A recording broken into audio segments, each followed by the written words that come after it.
এই মেঘলা দিনে বেলা করে ঘুম থেকে ওঠার পর খাবার টেবিলে এরকম লোভনীয় স্বাদের এক প্লেট খিচুড়ি কে কে মিস করছো কমেন্টে জানাও, পার্সেল পৌঁছে যাবে।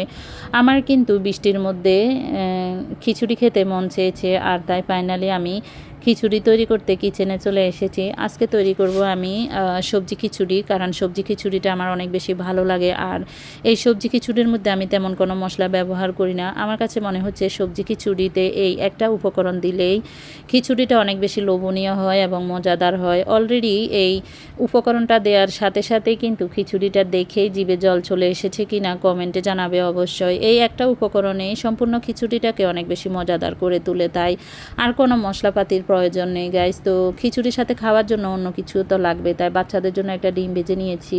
তো দেখতেই পাচ্ছ ডিমটা অলরেডি পুড়ে গেছে। মাঝে মধ্যে এরকম পোড়া খাবার খেয়ে নিতে হয়, কোনো সমস্যা নেই। আমার জন্য কিন্তু আমি কয়েকটা মরিচ একটু তেলের মধ্যে ভেজে নিব। খিচুড়ির সাথে আচার এবং মরিচ ভাজা না হলে কিন্তু একদম জমে না আমার জন্য। তো আমি কিন্তু ফাইনালি খিচুড়ি রেডি করে টেবিলে নিয়ে এসেছি। তো গাইস, যারা এখনও আমার পেজে কিংবা চ্যানেলে নতুন আছো তারা চ্যানেলটি সাবস্ক্রাইব করে নেবে আর পেজটি ফলো দিয়ে পাশে থাকবে নতুন নতুন ভিডিও পাওয়ার জন্য।